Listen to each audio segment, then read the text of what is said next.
So last lecture में हमने facts के बारे में देखा, कल्चरल हेरिटेज के बारे में देखा। Let us begin with India, land and people. So India में डिफरेंट डिफरेंट लोग आए हैं, डिफरेंट डिफरेंट लोगों ने अपना एस्टैब्लिशमेंट यहाँ पे किया और इसके जरिए कल्चरल का जो एक्सचेंज है वो इंडिया में पॉसिबल हुआ।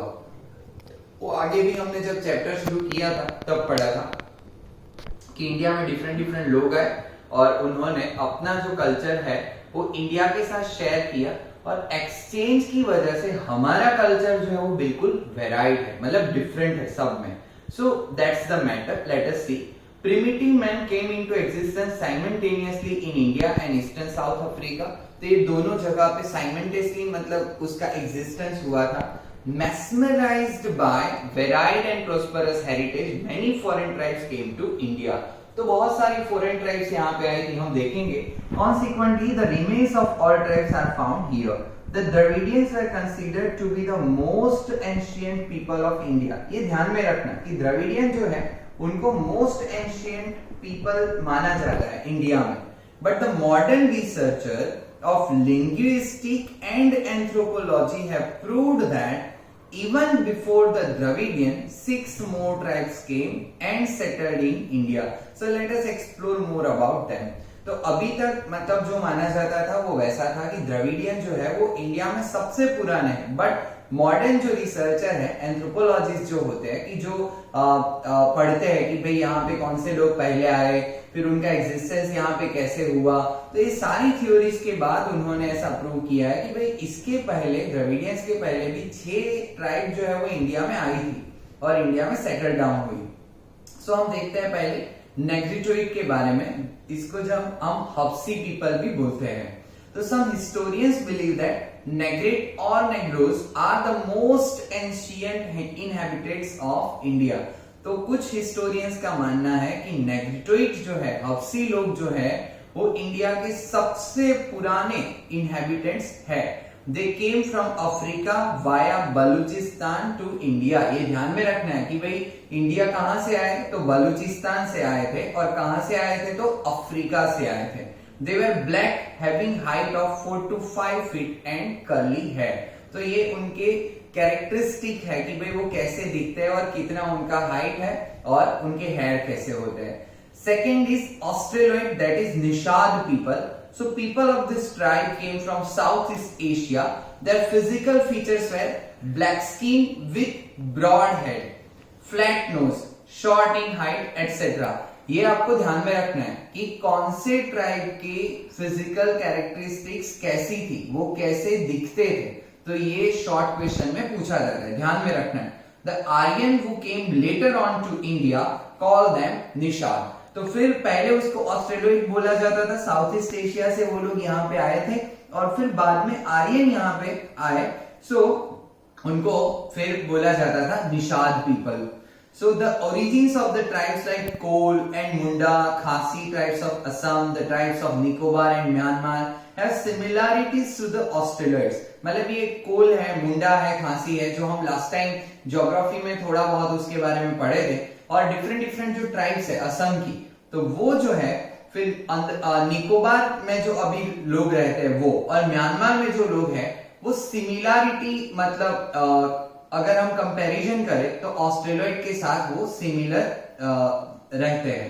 सो that contribution in the development of Indian culture and civilisation is immense. मतलब उनका कंट्रीब्यूशन बहुत ज्यादा है। They made clay utensils, wore cotton cloth and knew many other skills. They had great religious beliefs too. तो वो clay के utensils बनाते थे, मतलब बर्तन बनाते थे, कॉटन के कपड़े पहनते थे और अदर सिल्क के भी कपड़े वो पहनते थे। और उनका धार्मिक जो विश्वास है, श्रद्धा है, जो आस्था है, वो उनकी बहुत ज्यादा थी। तो ऑस्ट्रेलोइड मतलब कि निषाद पीपल के बारे में अगर पूछा जाए तो आपको ये सारी चीजें वहां पे शॉर्ट नोट में मेंशन करना है। Let us see about the Dravidians. Originally Dravidians belong to India. Dravidian India में से बिलोंग करते हैं। They were the direct descendants of stone age civilization and the creator of Mohenjodaro culture. ये line को underline करना बहुत इंपॉर्टेंट लाइन है कि वो डायरेक्ट डिसेंडेंट्स माने जाते हैं उनको स्टोन एज सिविलाइजेशन में, और मोहेंजोदारो जो कल्चर है उसके वो क्रिएटर है। तो ये ध्यान में रखना है। The tribes which came from north survived with their language and cultural features. Later on, they were only called as Dravidians. तो वो नॉर्थ की ओर से मतलब जो आए एंड विथ देयर लैंग्वेज, उनकी अपनी भाषा के साथ, अपने कल्चरल फीचर्स के साथ, और फिर उनको हम द्रविडियंस के नाम से जानते हैं। Dravidians give the concept of mother as a goddess and father as a god. Underline करना है इसको कि कौन से ये कॉन्सेप्ट दिया कि भाई हम फादर को गॉड मानेंगे, मदर को गॉडेस मानेंगे। सो ये जो बात है वो द्रविडियंस ने बोला था। Then so the thought of Parvati and Shiva as mother and father develop. जो अभी आप महादेव और ये सारी जो अभी तो सीरियल्स बहुत चल रही है लॉकडाउन के पीरियड में, तो आप देखते होंगे, तो ये शिवा और पार्वती का जो है वो वहां से उसके डॉट कनेक्ट होते हैं कि भाई उसको हम फादर एंड मदर के जो विश्व के फादर एंड मदर के नाम से जानते हैं। Moreover the tradition of worshipping nature is the gift of the Dravidian. तो हम ये नेचर की जो पूजा अर्चना करते हैं तो वो जो है वो किसकी गिफ्ट है? तो द्रविडियन की। The tradition of worshipping with धूप, मतलब जो हम ये अगरबत्ती और ये सब करते हैं, दीप मतलब दिया जलाते हैं, आरती करते हैं, तो are considered to be the gifts of Dravidians. Besides nature and animal worshipping etc. are their great features. Originally, deities of Dravidians have been accepted by Aryans and were re-established by them as a god of culture with pace of time. तो originally ये लोगों ने धूप करना, फिर आरती करना, फिर देवी देवताओं की पूजा करना, फिर नेचर की पूजा करना, एनिमल्स की पूजा करना, ये सारी चीजें द्रविडियंस ने यहाँ पे मतलब शुरू की थी। और फिर आर्यंस जो है उन्होंने भी उसको एक्सेप्ट किया और फिर रीएस्टैब्लिशमेंट किया by them as a god of culture, कि भाई उसको कल्चर के भगवान उसको मानते थे। So under the tremendous influence of North, Aryan culture was deeply internalized by the Dravidians. So hence intercaste marriages took place. तो ट्रेमेंडस इन्फ्लुएंस था नॉर्थ का, तो आर्यन कल्चर जो है वो इंटरनलाइज्ड हुआ द्रविडियंस के साथ। द्रविडियंस ज्यादातर हमें साउथ इंडिया में देखने को मिलते हैं और नॉर्दर्न पार्ट में हमें आर्यन लोग देखने को मिलते हैं। तो इसकी वजह से इंटरकास्ट मैरिजेस है वो वहां पे हुए। Dravidians had matriarchal system of family, and then Dravidians progressed a lot in different crafts and arts like building of boat and raft, weaving, spinning, dyeing, etc. तो ये सारी एक्टिविटी द्रविडियंस करते थे। उनकी फैमिली सिस्टम जो है वो matriarchal थी। तो there are two system, matriarchal and patriarchal. Matriarchal में ये होता है कि भाई जो महिलाएं हैं, विमेन जो है, उनको रिस्पेक्ट दिया जाता है, इक्वल स्टेटस दिया जाता है और उनको आपके इंपॉर्टेंट डिसीजन में सहभागी बनाया जाता है। So that is the matriarchal system. Then due to the dominance of the Aryans they shifted to south India and settled there. तो आर्यंस का जो डोमिनेंस था, इसकी वजह से क्या हुआ कि वो साउथ इंडिया में शिफ्ट हुए और वहां पे ही सेटल हुए। As a result today we can see the people speaking Dravidian family languages like Tamil, Telugu, Kannada and Malayalam. तो ये सारी लैंग्वेज जो है वो द्रविडियन लैंग्वेज, द्रविडियन फैमिली की लैंग्वेजेस मानी जाती है। तो आज भी हमें ये लोग देखने को मिलता है। तमिल तो तमिलनाडु में देखने को मिलता है, Telugu that is Andhra and Telangana, तो वहां पे तेलुगु स्पीकिंग लोग देखने को मिलते हैं। Kannada that is Karnataka and Malayalam Kerala. तो ये सारे जो रीजन है वहां पे ये सारे लोग हमें देखने को मिलते हैं। लेट अस सी अदर ट्राइब्स। तो ये मेन ट्राइब्स की बात हुई। इसके अलावा कौन आया था? तो apart from above, Mongoloid, Alpine, Dinaric and Armenid tribe are also there in India. So let us see about Mongoloid. They came to India from North China via Tibet and settled down at North Assam, Sikkim, Bhutan, West Bengal, etc. तो ये याद रखना है कि भाई Mongoloid कहां से आए थे और कौन से स्टेट में उन्होंने रहना स्टार्ट किया। They gradually Indianized themselves, और धीरे धीरे मतलब वो इंडियनाइज्ड हुए अपने आप से, मतलब इंडियन जैसे ही हो गए। Mongoloid people possessed the physical characteristics like yellow complexion, flat face, chubby cheeks, almond shaped eyes etc. having yellow complexion, mongoloid were also known as Kirat. तो ये ध्यान में रखना है कि भाई उनको किरात भी क्यों बोलते हैं, बिकॉज उनका जो कॉम्प्लेक्शन है वो येलो है। और दूसरी बात कि भाई मंगोलोइड की यहाँ पे जो कैरेक्टरिस्टिक्स दी है, फिजिकल कैरेक्टरिस्टिक, तो उसको आसानी से हमें अगर पहचानना है कि भाई मंगोलोइड ओरिजिन वाले लोग हो गए, तो हम कैसे जान सकते हैं? तो मंचूरियन बनाने वाले भैया को अगर आप देखो, या तो फिर होटल में जो वेटर का काम करते हैं ज्यादातर नेपाली लोग, तो वो मंगोलोइड लोगों का जो फिजिकल कैरेक्टरिस्टिक्स है वैसे वो दिखते हैं। Let us see Alpine, Dinaric and Armenoid. So these people migrated from Central Asia. All these three tribes have similarities. The origin of these tribes are found in a large number in Gujarat, Saurashtra, Maharashtra, Bengal and Odisha, formerly known as Orissa. तो ये जो लोग हैं वो central Asia में आए थे, और ये जो सारी ट्राइब है उसमें सब कुछ सिमिलर जैसा है। और इनका अगर ओरिजिन ऑफ दिस ट्राइब्स जो है वो हमें ज्यादातर मिलता है गुजरात में, सौराष्ट्र में, महाराष्ट्र में, बंगाल में और ओडिशा में।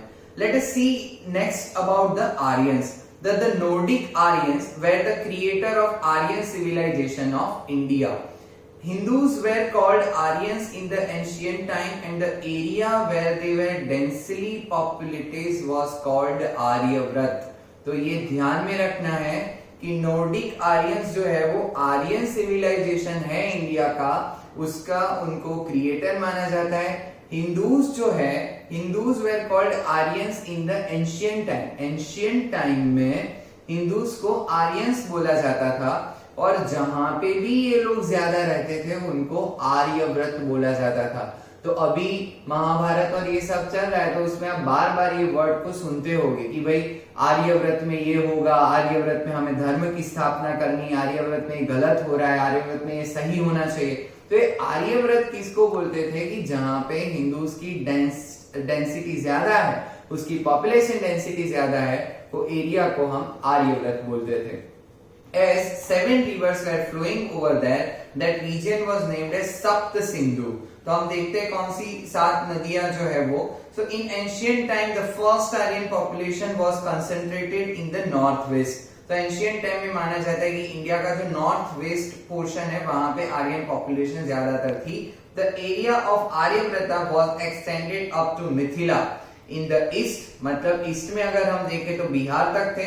South it spread to Vindhyachal during post Vedic period. तो साउथ में विंध्याचल, आज का जो एमपी का जो पोर्शन है, वहां पे विंध्याचल की जो माउंटेन रेंज है वो देखी जाती है। तो पोस्ट वैदिक पीरियड में वहां तक उनकी सीमाएं थी। The Aryans were more developed people than any other contemporary tribes. मतलब उनके टाइम में अगर हम देखें, आर्यंस के टाइम में, तो सबसे ज्यादा डेवलपमेंट वाली कोई ट्राइब है तो वो आर्यन थी। This vast land was recognized with various names as Bharat Bhumi, Bharat Khand and Bharatvarsha etc.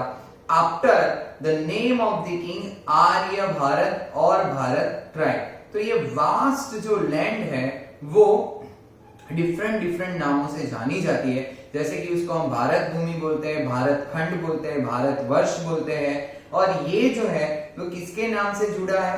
तो भरत जो राजा था उसके नाम से ये जुड़ा है, या तो फिर वो ट्राइब जो थी उसका नाम था Bharat tribe. Aryans were nature lovers. They loved and worshipped the trees, the rivers, the mountains, the sun, the wind and the rain। तो आज की अगर हमारी लाइफ हम देखें, और आज हम जो डिफरेंट नेचुरल एलिमेंट्स की वर्शिप करते हैं, पूजा करते हैं, उसको अगर हम देखें तो वो उसके साथ जुड़ी हुई है कि भाई आर्यंस जो है वो जो ट्रेडिशन फॉलो करते थे वो सेम ट्रेडिशन हम भी फॉलो करते हैं। तो उसको नेचर लवर्स इसीलिए माना जाता है। They had composed hymns for praying to various natural elements। जैसे कि हम आज सूर्य देवता की पूजा के लिए हम बोलते हैं ओम सूर्याय नमः, ओम भानुवे नमः। तो वैसे जो डिफरेंट हिम्स जो है वो उन्होंने कंपोज किए थे डिफरेंट नेचुरल एलिमेंट्स को वर्शिप करने के लिए। In due course of time some religious ceremonies like recitation of Vedas, performing yagya यज्ञादि and other activities became prevalent in India. तो ड्यू कोर्स ऑफ टाइम में ये सारी चीजें मतलब इंडिया में पॉसिबल हुई कि भाई वेदास को रिसाइट करना, यज्ञ यज्ञादि और ये सब परफॉर्म करना, और डिफरेंट जो अदर एक्टिविटीज है वो इंडिया में प्रिवेल होती गई, मतलब सब लोग उसको फॉलो करते गए। there was a fine amalgamation of those tribes with their specific style of living and harmonious culture was formed, which gave India a glorious and prosperous heritage. तो वैसे करके जितने भी ट्राइब्स आए उसमें एमेलगमेशन हुआ। एमेलगमेशन मतलब वो उनका जो कल्चर था वो एक दूसरे के साथ धीरे धीरे मिक्स होता गया एंड देन एक हार्मोनियस कल्चर है वो फॉर्म हुआ और इसने इंडिया को एक ग्लोरियस एंड प्रॉस्परस हेरिटेज जो है वो दिया। This foreigner and Indian tribes amalgamated in such a way over a long period of time that they lost their individual identity through intercaste marriages। तो ये फॉरेन में से जो ट्राइब्स आए और इंडियन ट्राइब्स जो है वो एक दूसरे के साथ लॉन्ग पीरियड में जैसे जैसे कनेक्ट होते गए तो इसकी वजह से ये हुआ कि उनकी जो अपनी अपनी आइडेंटिटी थी वो लॉस्ट हो गई और वो इंटरकास्ट मैरिजेस करके एक दूसरे के साथ कनेक्ट हो गए। So end of the day they were recognised as the Indians. So our outsiders and local people were greatly influenced by language, script, names and religious beliefs etc। तो बाहर के जो लोग आए यहाँ पे और लोकल पीपल थे वो हमारी जो भाषाएं थी, हमारी जो स्क्रिप्ट थी, हमारे जो नाम थे, रिलीजियस हमारे जो बिलीफ थे उनकी वजह से इन्फ्लुएंस हुए और फॉरेनर्स जो यहाँ पे आए उनको इंडियनाइज करने के लिए, इंडियंस बनाने के लिए उन्होंने वाइटल रोल प्ले किया, सबसे बड़ा रोल प्ले किया है। तो ये हमारे जो एलिमेंट्स हैं उन्होंने ये रोल प्ले किया कि भाई इसकी वजह से ये इंडियनाइज हुए। Since ancient times, a composite culture has been created in India। तो ancient time से इंडिया में एक composite culture जो है वो बना है। They all then became Indians। इसके बाद वो सारे किस नाम से जाने गए? Indians के नाम से।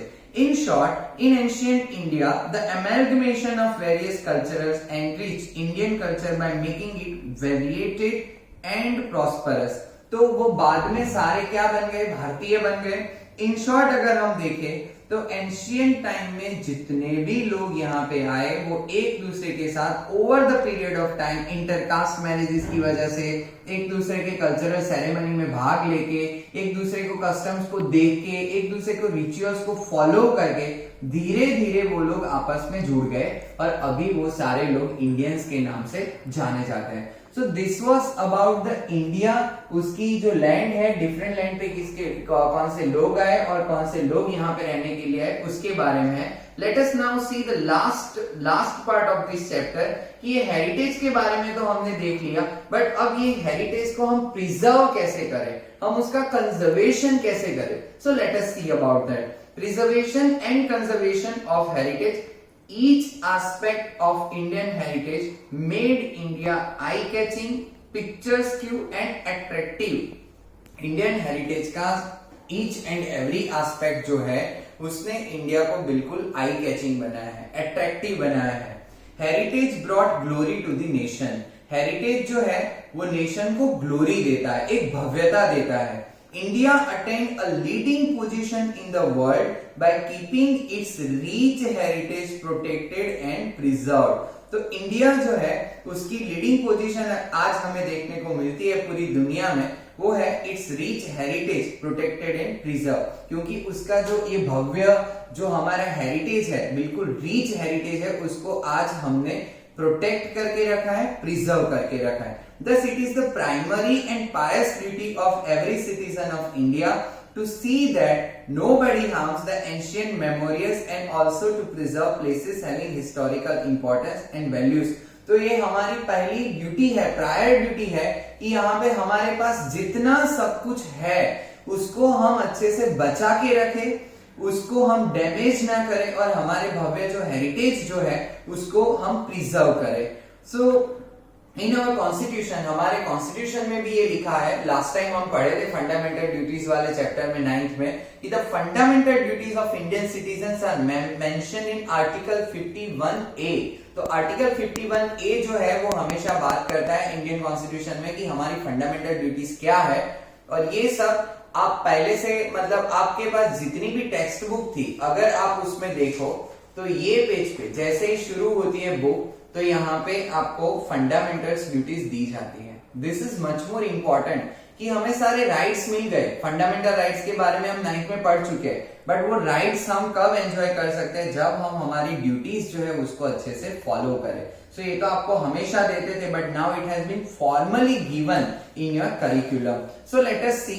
तो आर्टिकल 51A में प्रिजर्वेशन ऑफ कल्चरल हेरिटेज की बात की है वहां पे, to understand the importance of our harmonious culture, prosperity and to preserve it. तो हमें क्या करना है, हमें हमारा जो हार्मोनियस कल्चर है, प्रॉस्पेरिटी है, उसको प्रिजर्व करना है और उसका इंपॉर्टेंस जो है वो समझना है।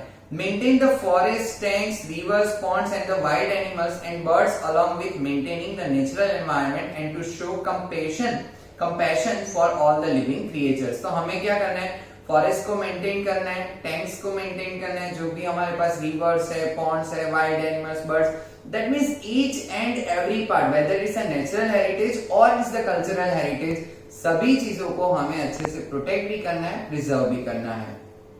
The protection of public property and giving up violence are also included in it। तो हम पब्लिक प्रॉपर्टी को प्रोटेक्शन हमें करना है और वायलेंस जो है वो हमें नहीं करना है, तो वो भी उसका एक पार्ट है। Thus nature has created beautiful landscape, we should maintain the purity, sanctity and beauty of these places, considering it to be our moral duty। तो हमें ये सब जो मिला है उसका हमें अच्छे से मतलब प्रिजर्वेशन करना है, उसको हमें अच्छे से बचाना है और उसको हमें सस्टेन करके रखना है। The Indian heritage is an outcome of the development of the people of India over a long period of time. तो हमारा जो हेरिटेज है वो 1-2 साल का नहीं है, जैसे हमने देखा कि 5000 साल पुराना हमारा हेरिटेज है। दैट मीन्स एक के बाद एक दूसरे जो लोग यहाँ पे आते गए, एस्टैब्लिश हुए, डिफरेंट उन्होंने जो क्रिएशन किया, उसका रिजल्ट आज हम देख सकते हैं। Nature has generously donated abundant prosperity to India. Nature ने इंडिया को बहुत कुछ अबेंडेंटली मतलब बहुत ग्रेटर क्वांटिटी में दिया है। India achieved invaluable opportunities in all the fields for gradual development due to India's peculiar natural structure. तो इंडिया को बहुत सारी अपॉर्चुनिटी आज जो मिली है सारे फील्ड में, और ग्रेजुअल हमारा धीरे धीरे जो डेवलपमेंट हुआ है उसके लिए अगर कोई सब्सटेंशियल रीजन है तो वो है इंडिया का जो नेचुरल स्ट्रक्चर है वो। बिकॉज हमें अगर हम देखें तो हमें जो सीशोर वाला एरिया मिला है वो भी बहुत ज्यादा है, हमारे पास अच्छे माउंटेन रेंजेस है, तो ये सारे नेचुरल एलिमेंट्स की वजह से हमें बहुत कुछ नेचर से मिलता है और हमारे डेवलपमेंट के लिए उसका रोल बहुत बड़ा है। In this way, the Indian heritage is a result of the development of the people of India in the social, economical, political and cultural fields over a period of thousands of years। तो ये सारे chapter में हमने जितने elements देखे, इससे हम ये बात जान सकते हैं कि इंडिया का जो हेरिटेज है वो रिजल्ट है डेवलपमेंट ऑफ द पीपल, कि जो इंडिया में लोगों का डेवलपमेंट हुआ सारे प्रोस्पेक्ट में, सोशली हो, इकोनॉमिकल हो, पॉलिटिकल हो या कल्चरल फील्ड, तो 1000 सालों में ये जो डेवलपमेंट हुआ वो इंडियन हेरिटेज के साथ कनेक्शन है उसका। इंडियन हेरिटेज की वजह से ये जो डेवलपमेंट है वो हो सका है। तो यहाँ पे एक्सरसाइज जो है वो बहुत इंपॉर्टेंट है। बोर्ड की एग्जामिनेशन के लिए मार्केट में बहुत सारे रेफरेंसेस मिलते हैं, but so far after getting understanding of this chapter or after getting understanding of any chapter in social science, I don't think so references are required that much। you just need to go through this chapter, पूरे chapter को अच्छे से पढ़ना है, उसको समझना है और यहाँ पे जो क्वेश्चंस है उसको सॉल्व करने का ट्राई करना है। Most of the time 90 to 95% questions are directly asked from this exercise, so it is much more important, so you need to take care about this। तो ये जो है हिस्ट्री में चैप्टर्स हम डिस्कस करेंगे वो लाइन टू लाइन ऐसे करेंगे। I can also give you the brief analysis of the chapter easily, but why I am not giving that, because I don't want to miss single line that is given in your textbook, because understanding is the another thing, but at the same time no content should be missed from your textbook. So I hope that you understand this chapter in very well manner. Even आपको कोई doubt है, आपको कोई भी query है, तो आप इसके कमेंट बॉक्स में भी लिख सकते हो, या तो फिर मैसेज भी कर सकते हो. So whatever you find feasible you can contact me, right. So ये चैप्टर को अच्छे से प्रिपेयर करना है और फिर इसका जो टेस्ट है वो भी मतलब होगा. एंड इसके बाद हम इसके आगे के जो एसएस के चैप्टर है वो हम डिस्कस करेंगे. सो यहाँ पे फर्स्ट चैप्टर को हम फॉर्मली कंप्लीट करते हैं. तो ये फर्स्ट चैप्टर को अभी से प्रिपेयर करना शुरू करना है. जो सारे टॉपिक हमने देखे कि भाई इंडिया क्या है, कल्चर क्या है, हेरिटेज क्या है, हेरिटेज के दो टाइप क्या है, इंडिया में वो क्या है, गुजरात में उसका स्टेटस क्या है, फेयर्स कौन से होते हैं, फिर यहाँ पे इंडिया डिफरेंट लैंड इंडिया, तो यहाँ पे कौन से लोग यहाँ पे आए, और फिर लास्ट में हमने सारे ट्राइब्स भी देखे. और ट्राइब्स के बाद हमने देखा कि भाई जो सारे ट्राइब्स यहाँ पे आए उन्होंने क्या कंट्रीब्यूट किया. और ये सारी चीजें देख के हमने लास्ट में ये देखा कि भाई ये कल्चर को प्रिजर्व करना है, उसको हमें सस्टेन करना है, उसका कंजर्वेशन करना है. तो हम कैसे कर सकते हैं? So that we have seen in this chapter, right. So all the best and prepare this in Bible manner. Thank you.